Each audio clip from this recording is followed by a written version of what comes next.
back streets of Millhaven, a small town tucked in a forgotten corner of the Midwest. The place was dying had been for years. Shops were boarded up, their windows cloudy with dust. The few people left moved, like shadows, heads down, avoiding eye contact. It was the kind of town where you could feel the weight of something wrong, but no one dared name it. Clara Bennett stepped off the bus, her boots crunching on the gravel lot. She was 32, with tired eyes and a backpack slung over one shoulder. Her dark hair was pulled into a messy bun, strands sticking to her neck in the late summer heat. She'd come to Millhaven to settle her aunt's estate. Aunt Margaret had died 2 weeks ago, alone in her big, creaky house on the edge of town. Clara hadn't seen her in years, not since she was a kid. The lawyer's letter said she was the only family left to deal with it. The bus hissed and pulled away, leaving her in a cloud of exhaust. Clara squinted at the faded map on her phone. The house was a mile out, past the town's rusted water tower and a stretch of overgrown fields. She started walking, the air thick with the smell of dry grass and something sour, like rotting fruit. Millhaven was too quiet. No birds chirped, no dogs barked. Even the wind seemed to hush as she passed the town's only gas station, where a man in overalls watched her from the doorway. His eyes were blank, like he was looking through her. Clara forced a smile, but he didn't return it. She quickened her pace. The house came into view as she crested a small hill. It was a hulking thing, the stories of peeling white paint and sagging shutters. The windows were dark, like closed eyes. A rusted mailbox leaned. At the end of the driveway, the name Margaret Hale barely legible. Clara's stomach twisted. She hadn't thought about her aunt in years, but standing here, she remembered the stories Margaret used to tell, whispered tales about the town, about things that live in the dark. Clara had thought they were just stories to scare a kid. Now, the house felt like it was watching her. She climbed the porch steps, the wood groaning under her weight. The key from the lawyer fit the lock, but the door stuck, forcing her to shove it open. Inside, the air was stale, heavy with dust and the faint smell of mildew. The furniture was covered in sheets, like ghosts frozen in place. Clara dropped her backpack by the door and flicked the light switch. Nothing. The power was off. Great, she muttered, pulling out her phone for light. The beam cut through the gloom, catching on cobwebs and faded wallpaper. She moved through the living room, her footsteps loud in the silence. Upstairs, she found her aunt's bedroom. The bed was unmade, sheets tangled like someone had left in a hurry. On the nightstand was a photo of Clara as a kid, smiling next to Margaret. Clara's throat tightened. She hadn't known her aunt kept it. She set the photo down and noticed a notebook tucked under a lamp. Its cover was worn, the pages yellowed. She opened it, her fingers brushing the ink.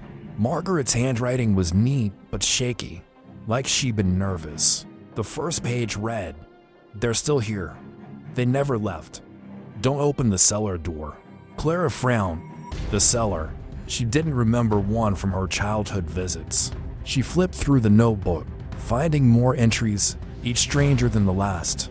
The quiet isn't natural. It's them. They watch from the cracks. I hear them at night, scratching.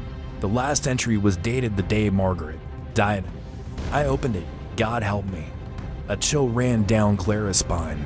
She closed the notebook and shoved it into her pocket. It was probably just the ramblings of an old woman, alone too long. But the house felt heavier now, the silence thicker. She decided to check the kitchen for candles or a flashlight. As she passed the hallway, she noticed a door under the stairs. It was plain, wooden, with a rusted knob. The cellar. Her hand hovered over the knob. The air felt colder here, like a draft was leaking through the cracks. She remembered her aunt's warning but shook it off. It was just a door. She turned the knob. It was locked. Relief washed over her, though she didn't know why. She stepped back, her heart pounding. The house creaked, a low groan that seemed to come from everywhere. Clara froze. It was probably just the wind. She told herself old houses made noises. But the sound came again, deeper, like a voice trying to form words. She backed away, grabbing her phone. The battery was at 10%. She needed to find a flashlight and get the power back on. The kitchen was down the hall, past the dining room with a long, dust-covered table. She found a box of matches and a single candle in a drawer. The flame flickered as she lit it, casting shadows that danced on the walls. They moved too much, like they had a mind of their own. Clara's phone buzzed, startling her. A text from an unknown number. Leave now. She stared at it, her hands shaking. No signal bars. The text shouldn't have come through. She typed a reply. Who is this? But it wouldn't send. The screen flickered, then died. The candle's light seemed dimmer now. The house groaned again, louder, like something heavy was shifting below. Clara's eyes darted to the cellar door. It was still closed, but the knob gleamed in the candle light, like it was waiting. She didn't sleep that night. She sat on the couch, the candle burning low, listening to the house. The groans came every few minutes, sometimes soft, sometimes sharp, like nails on wood. By morning, her eyes were heavy, but the silence was worse. It wasn't just quiet, it was empty, like the air itself was holding its breath. Clara decided to go into town. She needed answers, and the house wasn't giving any. She locked the front door, though it felt pointless, and walked back to Millhaven's main street. The gas station was open. The same man in overalls standing outside, his name tag read Earl. Morning, Clara said, trying to sound casual. I'm staying at Margaret Hale's place. Know anything about it? Earl's face didn't change, but his eyes flicked toward the house's direction. You shouldn't be there, he said, his voice low. That house ain't right. What do you mean? Clara asked. He chewed his lip, like he was weighing whether to talk. Folks say it's cursed. Your aunt, she knew things, kept to herself, but she'd warned people to stay away. Said something lives there, something old. Clara's mouth went dry. What kind of something? Earl shrugged, but his eyes were uneasy. Don't know, don't want to, just don't stay long. He turned and went inside. The door slamming behind him, Clara stood there, the notebook heavy in her pocket. She thought about Margaret's words. They're still here. She didn't believe in ghosts, but the house, the town, the silence, it was all wrong. She bought a coffee and a flashlight from the gas station and headed back. She wasn't leaving until she knew what Margaret meant. Back at the house, the air felt heavier, like a storm was coming. Clara checked the cellar door. Again, he's still locked. She found a breaker box in the kitchen and flipped the switches, but the power stayed off. The flashlight helped. Its beam stronger than the candles. She explored the house, looking for anything that might explain Margaret's notes in the attic. She found a box of old photos and letters. Most were from Margaret's younger days, smiling with people Clara didn't recognize. One photo showed the house when it was new, maybe 100 years ago. A family stood on the porch, their faces blurred, like the camera had moved. Behind them, the cellar door was open, a black void swallowing the light. Clara's hands shook as she put the photo down. The house groaned again, louder, like it was angry. She heard a new sound, a soft thump, like footsteps below. She gripped the flashlight and crept downstairs. The cellar door was still closed, but the knob was turning, slow and deliberate, like someone was testing it from the other side.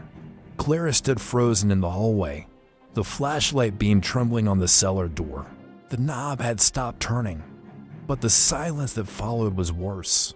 It wasn't just quiet, it was a void, like the house was holding its breath, waiting for her to move.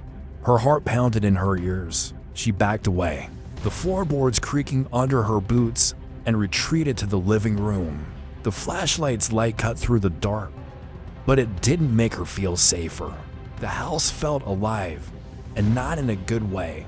She sat on the couch, clutching the notebook she'd found in Margaret's room. The words "don't open the cellar door" burned in her mind. She flipped through the pages again, looking for something, anything that made sense. One entry caught her eye, written in jagged letters. They know when you're alone. They wait for it. Clara slammed the book shut. Her aunt had been old, maybe losing it. But the text from the unknown number, the noises, the knob moving, none of it felt like coincidence. The flashlight flickered, and she cursed under her breath. She needed answers, and the house wasn't giving them. Millhaven's people might know something, even if Earl at the gas station had been cagey. She grabbed her jacket, shoved the notebook into her pocket, and headed out.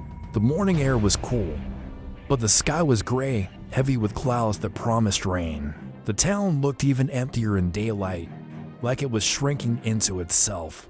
The gas station was her first stop, but Earl wasn't there. A teenage girl stood behind the counter, chewing gum and scrolling on her phone. Her name tag read Leela. Clara cleared her throat, and the girl looked up, her eyes narrowing. "You the one staying at the Hale place?" Leela asked. Before Clara could speak, Clara blinked, caught off guard. "Yeah." "How do you know?" Leela shrugged, popping her gum. "Small town. Word gets around. Plus, you look like you ain't slept." Her tone wasn't friendly, but it wasn't hostile either, just flat, like she was stating a fact. "I'm Clara. Margaret Hale was my aunt. I'm just sorting out her stuff." Clara hesitated, then added, "Earl said something about the house being cursed. You know anything about that?" Lila's eyes flicked to the window, then back to Clara. "Folks talk, say the house has bad history, old stuff, from before I was born. People used to live there, then they didn't. No one says why. Not really." She leaned forward, lowering her voice. "But my mom says Margaret was scared of something. Kept asking for salt, like she was warding off evil." "Salt?" Clara frowned. She'd heard of old superstitions, but it sounded ridiculous still. The notebook's warnings nodded her. "Yeah. She'd buy bags of it, pour it around the house. Said it kept things out." Lila's phone buzzed, and she glanced at it, her face tightening. "Look, I gotta work. Just be careful up there. That house ain't right." Clara left the gas station with more questions than answers. The word curse stuck with her, heavy as the clouds overhead. She walked down the main street, passing a diner with a flickering neon sign. Inside, a handful of people sat at tables, their conversation stopping when she entered. The air smelled of burnt coffee and grease. Clara slid into a booth, ordering a coffee from a waitress, who barely looked at her dot as she waited. An older man approached, his face lined like cracked leather. He wore a flannel shirt and a baseball cap, his hands stained with grease. "You're Margaret's niece," he said, not asking. "Saw you at the house yesterday." Clara nodded, uneasy. "Yeah, I'm Clara. You are?" "Name's Tom. I fix cars, do odd jobs. Knew your aunt." He sat across from her without asking, his eyes sharp. "You shouldn't stay there long. That's what everyone says," Clara said, trying to keep her voice steady. "Why? What's wrong with the house?" Tom leaned back, his fingers tapping the table. "It's not just the house. It's the land. Been wrong since the town was built. People used to say the ground there was sour, like it hated being touched. Families lived in that house, but they always left. Or worse. Clara's coffee arrived, but she didn't touch it." Tom's voice dropped. "Disappeared. Died. Went mad. Pick one. Your aunt, she stayed longer than most, but she changed. Stopped coming to town. Started talking to herself. Said she heard things at night." Clara's hand tightened around her mug. "What kind of things?" "Scratching. Whispers. Sometimes worse." Tom's eyes darted to the diner's door, like he was checking for eavesdroppers. "She told me once she found something in the cellar. Wouldn't say what. Just said to stay away from it." The cellar again. Clara's stomach churned. Did she ever mention a notebook? Or them? Tom's face paled. "You found it, didn't you?" "Her book." He leaned closer, his voice barely a whisper. "Burn it. Don't read it. And whatever you do, don't go down there." Before Clara could ask more, Tom stood and left, his coffee untouched. The diner's silence pressed in. The other customers, staring at their plates. Clara paid and hurried out, her skin prickling. The town felt like it was watching her, waiting for her to slip up. Back at the house, the air was colder, the clouds darker.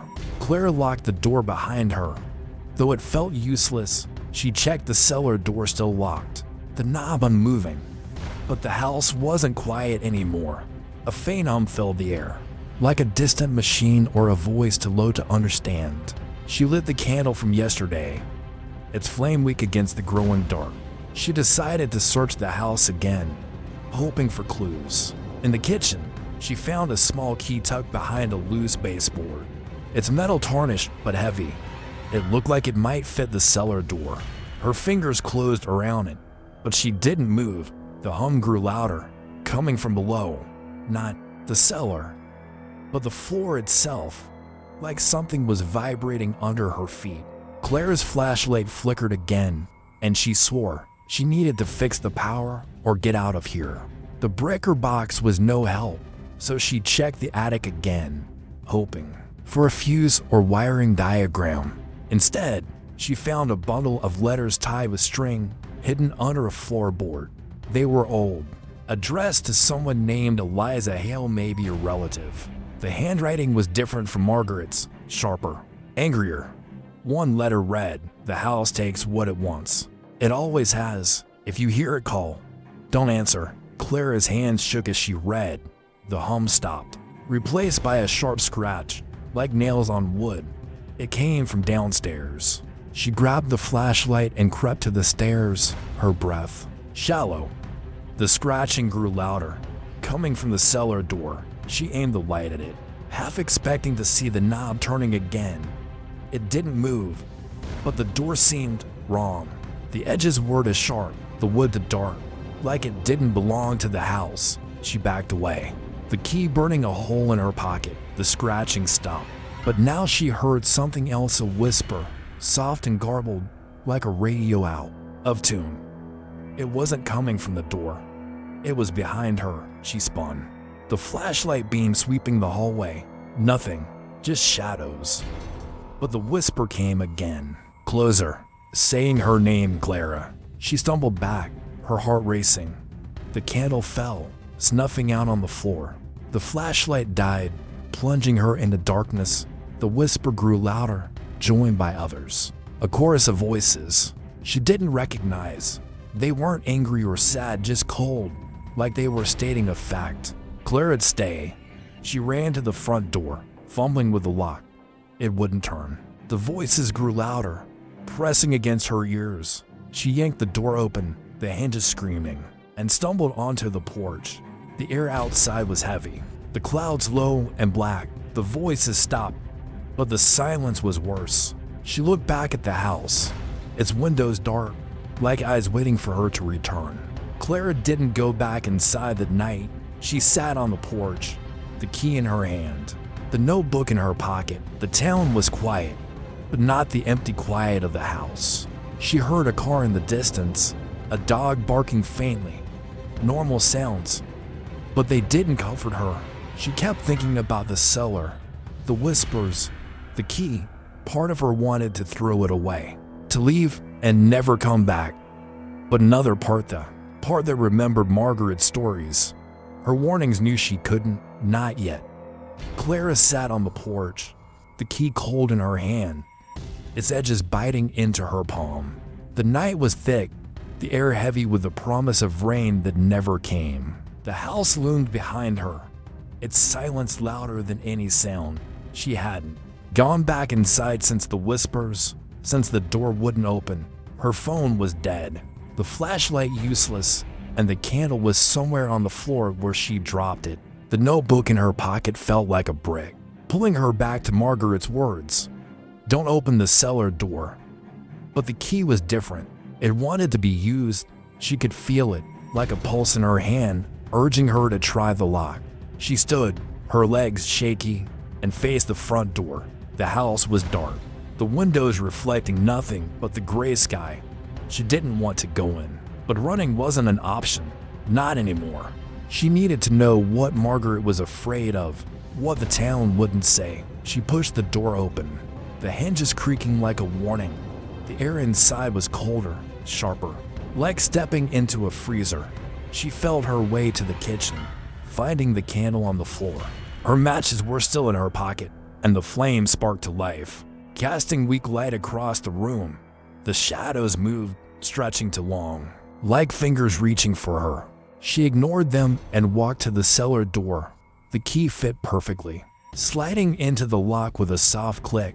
Her hand shook as she turned it. The lock resisted, then gave way with a grinding sound, like metal scraping bone. The door didn't open, but it felt looser, like it was waiting for her to push. She stepped back, her breath catching. The house was quiet again, but it wasn't empty. Something was watching. She was sure of it before she could decide. A knock came from the front door, sharp, urgent. It echoed through the house. Clara froze, the candle flickering. Who would come here at night? She set the key on the hall table and crept to the door, peering through the cracked glass. A woman stood on the porch, her face half hidden by a hood. She was older, maybe 60, with gray hair poking out and eyes that glinted in the dim light. Clara opened the door a crack. "Who are you?" "Name's Ruth," the woman said, her voice rough but steady. "I knew Margaret, saw you in town today. Figured you'd need to talk." She glanced past Clara, into the house, and her face tightened. "You shouldn't be here." "That's what everyone says." Clara snapped, her nerves frayed. "But no one tells me why." "You know something. Say it." Ruth's eyes narrowed, but she didn't flinch. "Let me in. I'll tell you what I can." Clara hesitated, then stepped aside. Ruth walked in, her boots loud on the floorboards. She carried a canvas bag, heavy with something that clinked. She set it down and pulled out a small lamp, battery-powered. Its light stronger than Clara's candle. The room brightened, but it didn't feel safer. "You found her notebook," Ruth said, not asking. "And the key." Clara's stomach dropped. "How do you know that?" "Margaret told me things." Near the end, Ruth sat on the couch, her hands clasped tight. She wasn't crazy. Whatever the town says, she knew what this house is. "What's under it?" Clara sat across from her, the candle between them. "What's under it?" Ruth's face hardened. "Something old, older than the town. The Hale family built this house on land no one else wanted. They thought they could tame it. But the land doesn't forget. It holds grudges. They're talking like the ground's alive." Clara said, her voice sharp. She didn't want riddles. She wanted answers. "Maybe it is." Ruth's eyes flicked to the cellar door. "The Hales, your family, they made a deal long ago. Something to keep the land quiet. But deals like that don't last. Margaret tried to keep it sealed, but she slipped, opened the door." Clara's throat tightened. "The cellar?" Ruth nodded. "It's not just a cellar. It's a door to something else, something that's been waiting." Clara thought of the whispers, the scratching, the knob turning. Her hand went to the notebook in her pocket. Margaret wrote about them. "Who are they?" Ruth's lips pressed thin. "Not people. Not anymore. They're what's left. When the land takes what it's owed. Shadows. Maybe. Or worse." She reached into her bag and pulled out a small jar of salt. "Margaret used this. Said it kept them out." For a while, Clara stared at the jar, remembering Lila's words at the gas station. "You believe this? That salt stops. Whatever they are." "I believe Margaret," Ruth said. She fought it longer than anyone, but she was tired, alone. "And you're here now, stirring it up." Clara's head spun. This was too much ghosts. Cursed land deals with things she couldn't see. But the house, the silence, the key, it all fit in a way that made her skin crawl. "What do I do?" she asked, hating how small her voice sounded. "Leave," Ruth said. "Take the notebook, the key, and go. Burn them somewhere else. Don't come back." "I can't," Clara said. "Not until I understand." Ruth's eyes softened, but only for a moment. "Then you're as stubborn as she was. Be careful. They know you're here. They'll try to keep you." Before Clara could ask more, The lamp flickered. The candle went out, smoke curling in the air. The house groaned, a deep, hollow sound that shook the floor. Ruth stood, grabbing her bag. "There, wait," she whispered. "Don't open that door." She was gone before Clara could stop her. The front door slamming shut, the silence returned, heavier than ever. Clara relit the candle, her hands shaking. The cellar door was still there, its edges sharp in the flickering light. The key sat on the table, gleaming like it was calling her. She didn't sleep. She sat on the couch, the notebook open in her lap, reading Margaret's words by candlelight. The entries grew stranger, more frantic. They sing at night, low and sad, like a lullaby. The walls move when I'm not looking. I saw one in the mirror. It wasn't me. Clara's eyes burned, but she couldn't stop. The last page had a single line. "They want the door open. They want out." The house creaked, and the whispers came again, soft and scattered, like leaves rustling. They weren't saying her name now, just words she couldn't catch, slipping through the air. She clutched the key, its weight grounding her. She wanted to throw it away, to burn the notebook like Ruth said. But something in her stupid wouldn't let go. At dawn, she went to the cellar door. The whisper stopped, the house holding its breath. She slid the key into the lock, her heart pounding. The door didn't move, but the air grew colder, the shadows darker. She turned the key, and the lock clicked. The door shifted just an inch, and the smell hit her damp, sour, like rotting earth. She yanked the key out and stumbled back.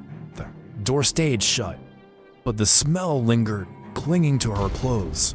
The house groaned again, louder, like it was angry. Clara ran to the kitchen, grabbing the jar of salt Ruth had left.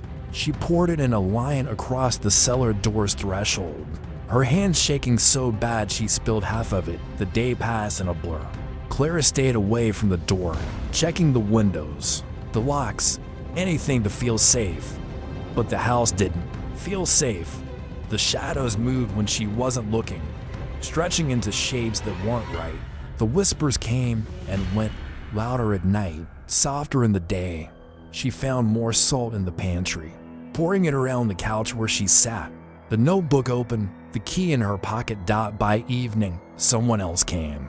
A man, younger than Ruth, maybe 40, with a nervous smile and a toolbox. "I'm Daniel," he said through the door. "Electrician. Ruth sent me to check your wiring. Said you got no power." Clara let him in, wary but desperate for light. Daniel worked fast, checking the breaker box, muttering about old wiring. "This place is a mess," he said, glancing at the salt on the floor. "You believe in that stuff, do you?" Clara asked. He shrugged, but his smile faded.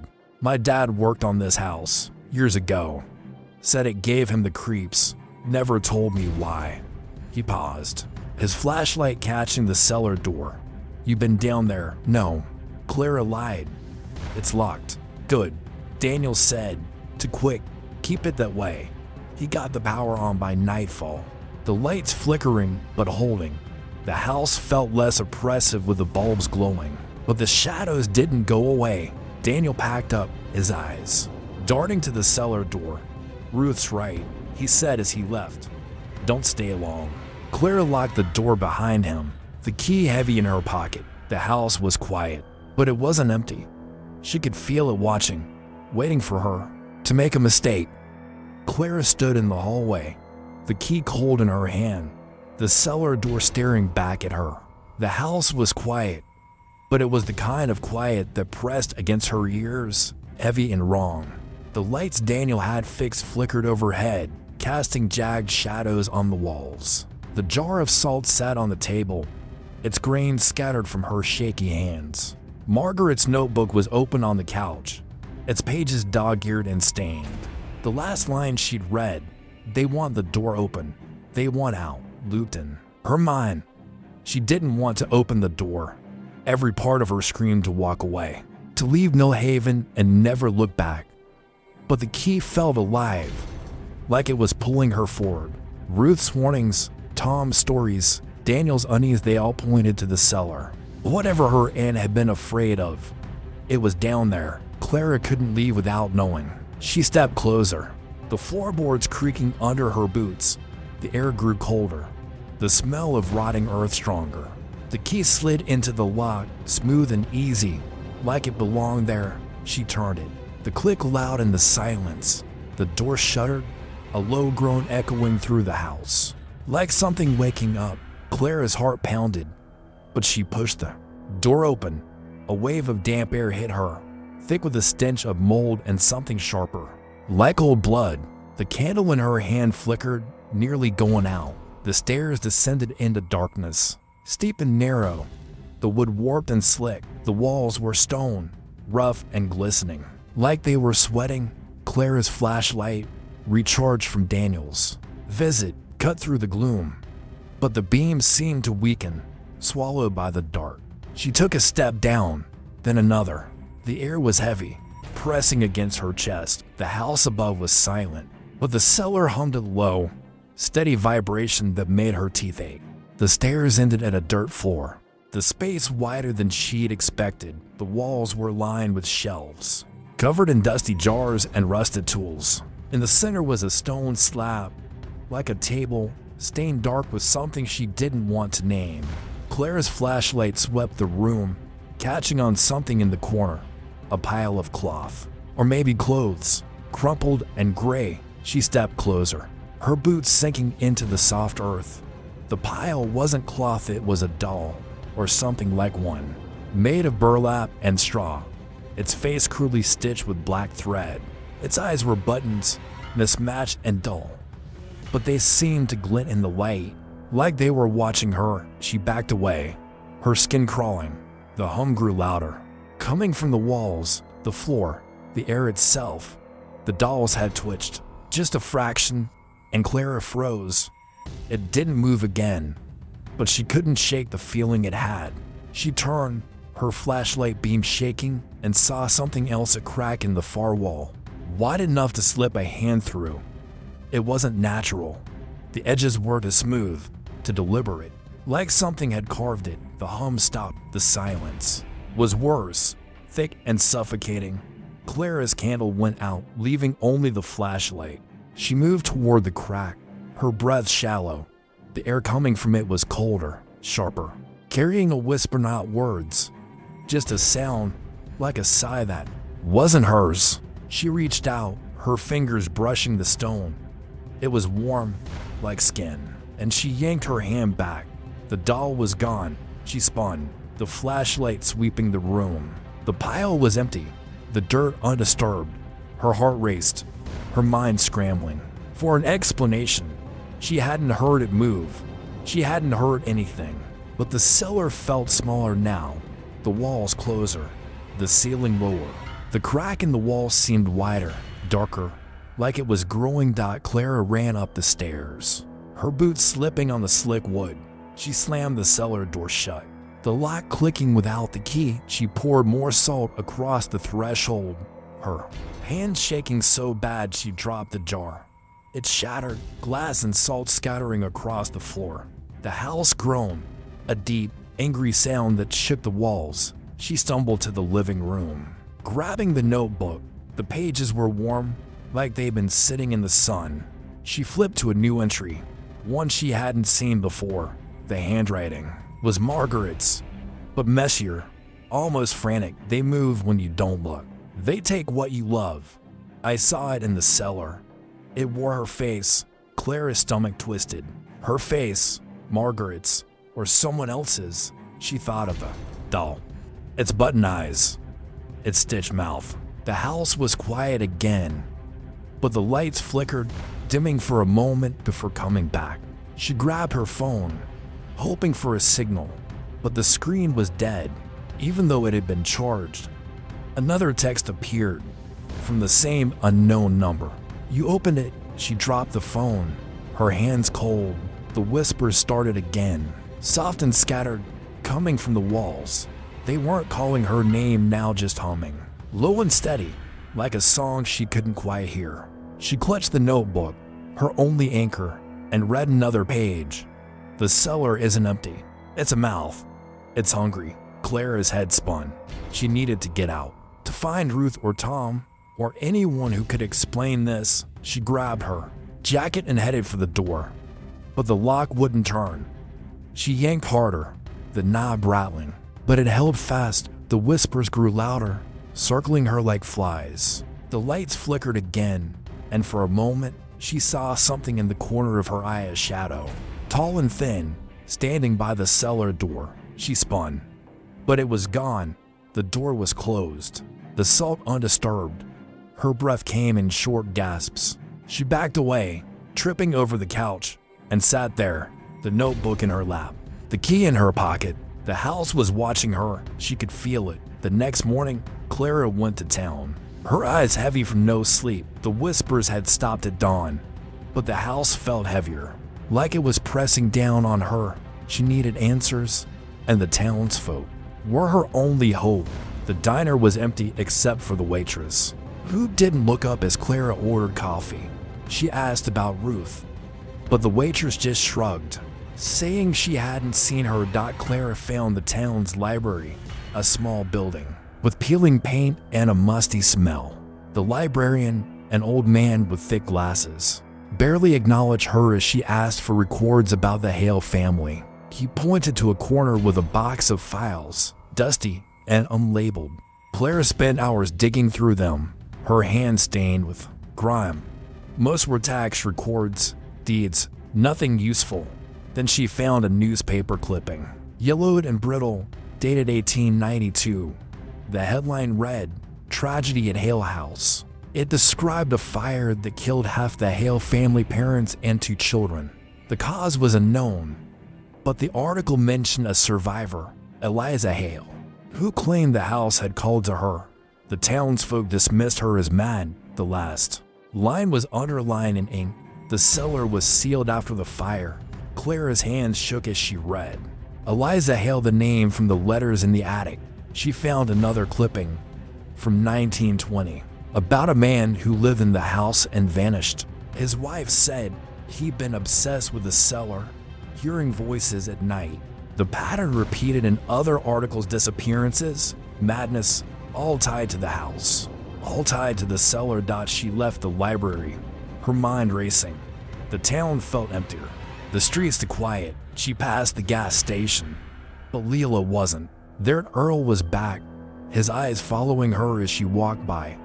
She didn't stop. She needed to see Ruth again, to ask about the doll, the crack, the whispers.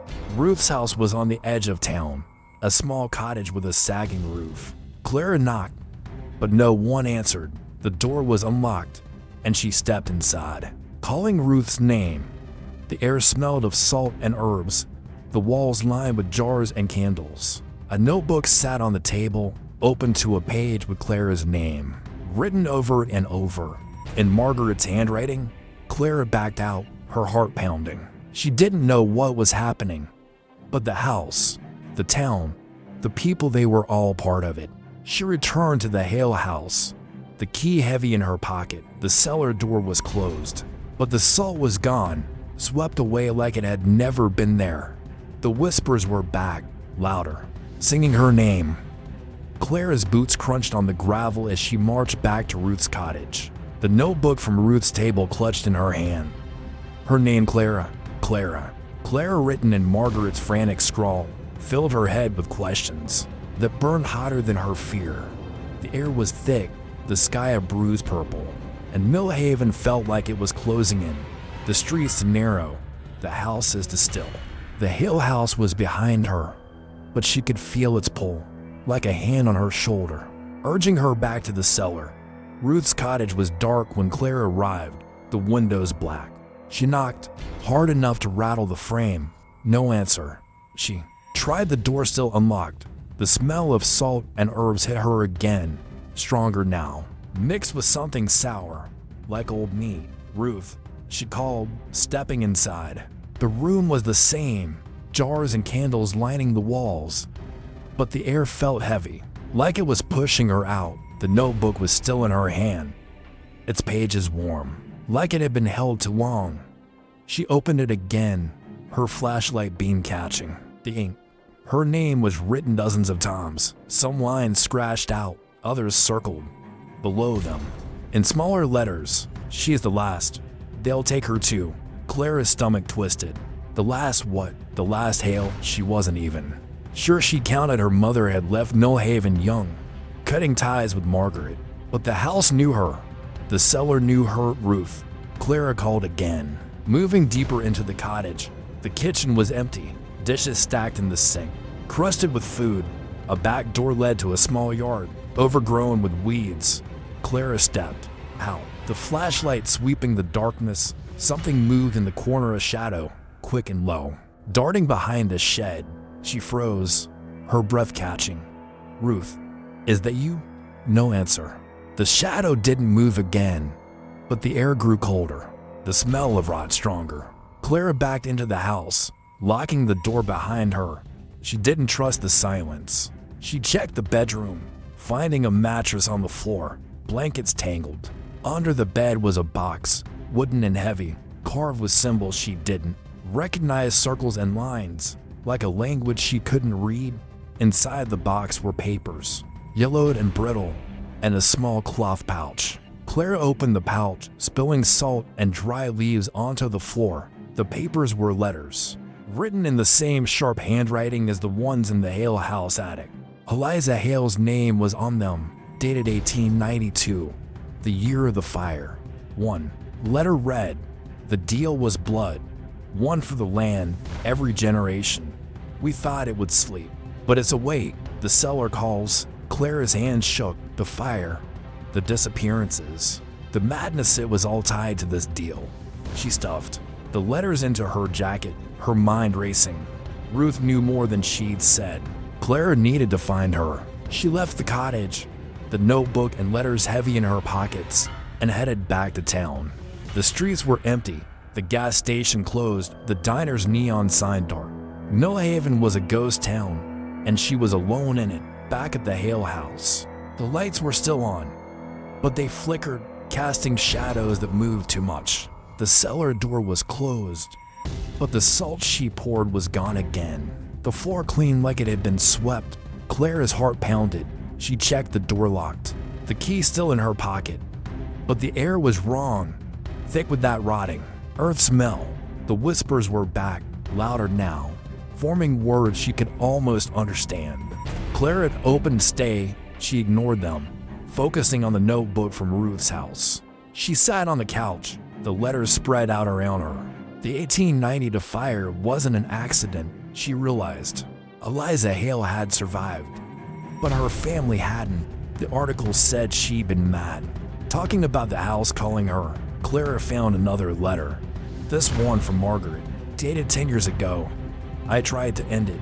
I sealed the cellar, poured the salt, but they're still here. They want Clara. I should have told her." Clara's throat tightened. Margaret had known something would happen to her. She'd known the house wanted her. But why? She wasn't special, just a woman trying to settle an estate. The whispers grew louder, circling her. She looked up, and her breath caught. The doll from the cellar was on the table, its button eyes staring at her. She hadn't brought it up. She hadn't gone back down. She stood, knocking the letters to the floor. The doll's head tilted, just a fraction, like it was listening.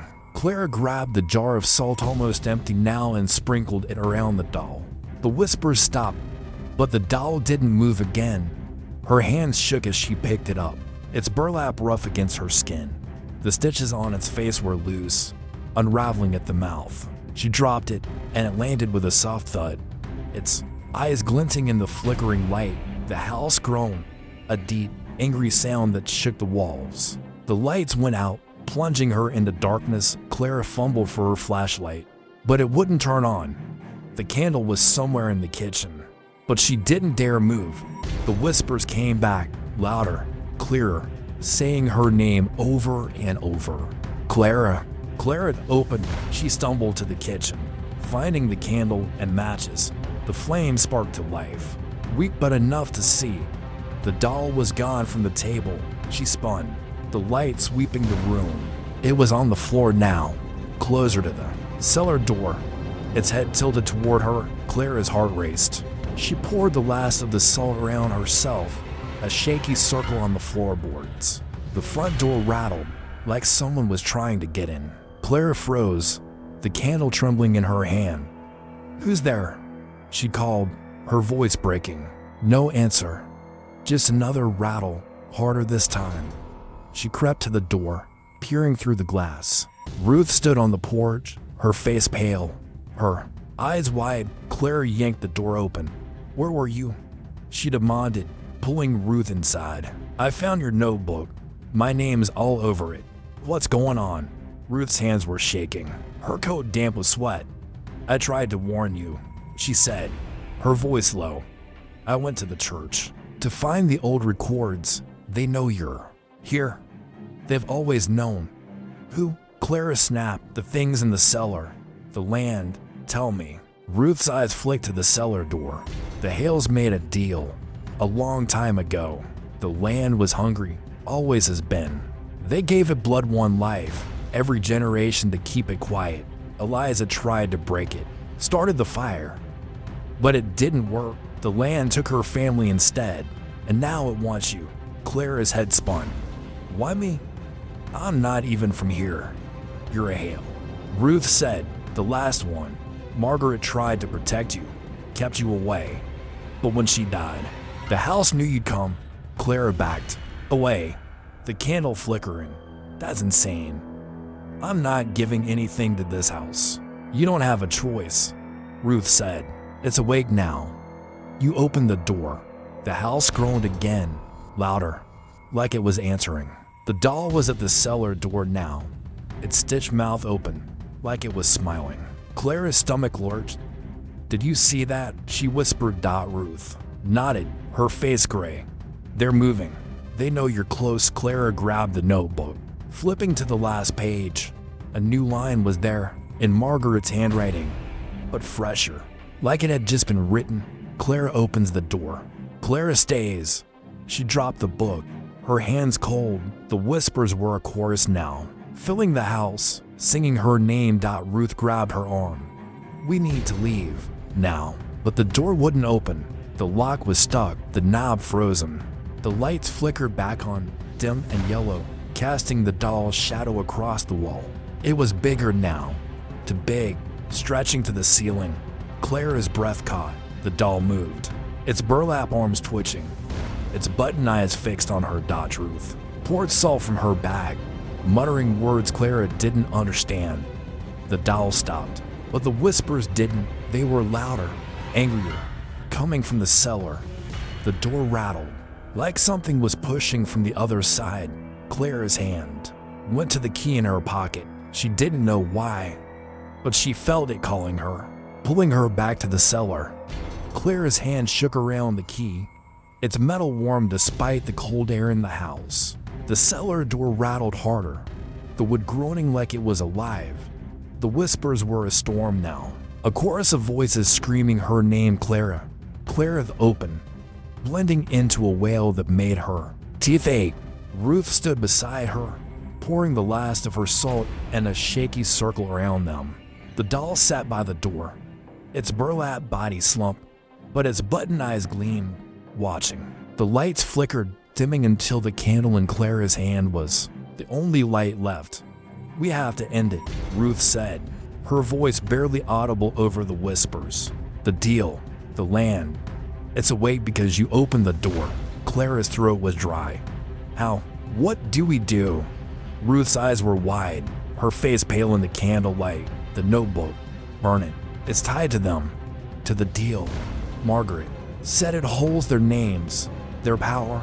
Clara clutched the notebook from Ruth's cottage, her name scrawled across its pages.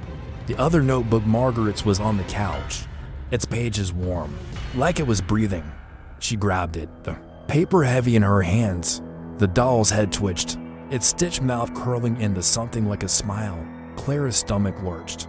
She didn't want to go near the cellar, but the key in her pocket felt heavier, pulling her toward the door. "We need to go down there," Clara said, her voice shaking. "The crack in the wall is where they are." Ruth shook her head, grabbing Clara's arm. "No, that's what they want. We burn the notebooks here. Now." But the door rattled again, a sharp bang that shook the house. The salt circle broke, grain scattering across the floor. The doll was gone. Clara spun, the candle flame flickering. The doll was on the stairs now, halfway down, its arms spread like it was waiting. The whispers grew louder, forming words. "Clara, come stay. We don't have a choice," Clara said, stepping toward the door. "They won't let us leave." Ruth hesitated, then nodded, her hands trembling as she grabbed her bag. She pulled out a small knife. Its blade rusted, but sharp, for protection, she said. Though her voice held no confidence, Clara lit another candle, handing it to Ruth, and unlocked the cellar door. The key turned easily, too easily, like the house was helping her. The door swung open, the smell of rotting earth hitting them like a wave. The stairs creaked under their weight, the air growing colder with each step. The cellar was darker than before, the flashlight's beam barely cutting through the gloom. The stone slab in the center gleamed, its stains darker, wetter. The crack in the wall was wider, big enough to step through, and the hum was back, low and steady, like a heartbeat. The doll sat in front of the crack, its head tilted, its eyes fixed on Clara. "Don't look at it," Ruth whispered, her candle shaking. She sprinkled salt around them, but it felt useless. The whispers were everywhere, coming from the walls, the floor, the crack. Clara opened Margaret's notebook, her hands slick with sweat. The pages were warm, the ink fresh, like it had been written moments ago. A new line appeared as she watched. "Clara is here. Clara is ours." She dropped the notebook, her heart racing. Ruth grabbed it, shoving it into her bag with the other one. "We burn them now," she said, pulling out matches. But the candle in her hand went out, and Clara's followed, plunging them into darkness. The flashlight died, its beam swallowed by the cellar's gloom. The hum grew louder, shaking the floor, and the doll moved. Clara saw it in the faint glow. From the stairs it jerking, unnatural motion, like a puppet on strings. It crawled toward the crack, its burlap arms dragging in the dirt. Ruth screamed, a short, sharp sound, and dropped her bag. The notebooks fell, pages fluttering open. Clara grabbed them, her hands shaking, and ran to the stone slab. She lit a match, the flame weak but enough to see. The doll was in the crack now, half in, half out, its eyes glinting like they were alive. "Burn them," Ruth shouted, her voice breaking. Clara held the match to the notebooks, the pages catching fire. The flames were slow, unnatural, curling the paper without consuming it. The whispers turned to screams, high and sharp, like glass breaking. The doll twitched, its head snapping toward Clara, its mouth open wide, showing teeth that weren't there before. Jagged, yellow. Real. Clara dropped the burning notebooks, the flames spreading to the dirt floor. The hum became a roar, the walls shaking, dust falling like rain. The crack in the wall pulsed, like a wound, and something moved inside it, a shadow, tall and thin, with too many arms. It didn't step out, but Clara felt its eyes, heavy and cold, pinning her in place. Ruth grabbed the knife, slashing at the air. "Get back," she screamed. But the shadow didn't move. The doll was gone, swallowed by the crack, and the flames from the notebooks died, leaving only smoke. The air was thick, choking, filled with the smell of burnt paper and rotting earth. Clara's legs gave out, and she fell to her knees, the key slipping from her pocket. It landed in the dirt, sinking like it was being pulled down. The shadow spoke, its voice a mix of whispers, low and garbled, like a radio underwater. "Clara'd stay, the deal." She crawled back, her hands scrabbling in the dirt. Ruth grabbed her, pulling her toward the stairs. But the shadow moved, blocking the way. It wasn't solid, but it was real, its edges blurring into the dark. Its arms reached out, long and thin, brushing Clara's face. They were cold, like ice, and left her skin burning. Ruth swung the knife, but it passed through the shadow, doing nothing. The cellar shook, the walls cracking, the stone slab splitting down the middle. Clara grabbed the key, her fingers closing around it. It was hot now, burning her palm, but she didn't let go. She stumbled to the crack in the wall, the shadow following, its whispers louder, angrier. Clara, ours, forever. She threw the key into the crack. It vanished, swallowed by the dark, and the shadow screamed a sound that tore through her head, making her ears bleed. Ruth pulled her back, dragging her up the stairs. The cellar door slammed shut behind them, the lock clicking without a key. The house was silent, the whispers gone, but the air was heavy, like it was waiting. They ran to the front door, the lock turning this time. Outside, the sky was black, the town dark. Clara's hand burned where the key had touched her, a red mark in the shape of a circle with lines, like the symbols on Ruth's box. Ruth's face was gray, her eyes wide. "It's not over," she said. "You broke the deal." But the land doesn't forget. Clara didn't answer. She walked away from the house, Ruth beside her, the notebook's ashes still clinging to her hands. The town was empty, the gas station closed, the diner dark. She didn't look back, but she felt the house watching, its windows like eyes. The mark on her hand throbbed, a reminder of the key, the crack, the shadow. They reached the bus. Stop, but no bus came. Ruth stayed with her, silent, her knife still in her hand. Clara didn't know where to go back to her life, to a place where the whispers couldn't follow, but she knew they would. The land had her name now, written in ashes, carved in her skin. Days later, Clara was gone from Millhaven. The house stood empty, its cellar door locked, the crack in the wall sealed. But the town was quieter, the air heavier. Earl at the gas station didn't talk about it. Leela didn't come to work. Tom fixed his cars, his eyes on the ground. Ruth burned her cottage and left, her bag empty. The Hale house waited, the land waited, and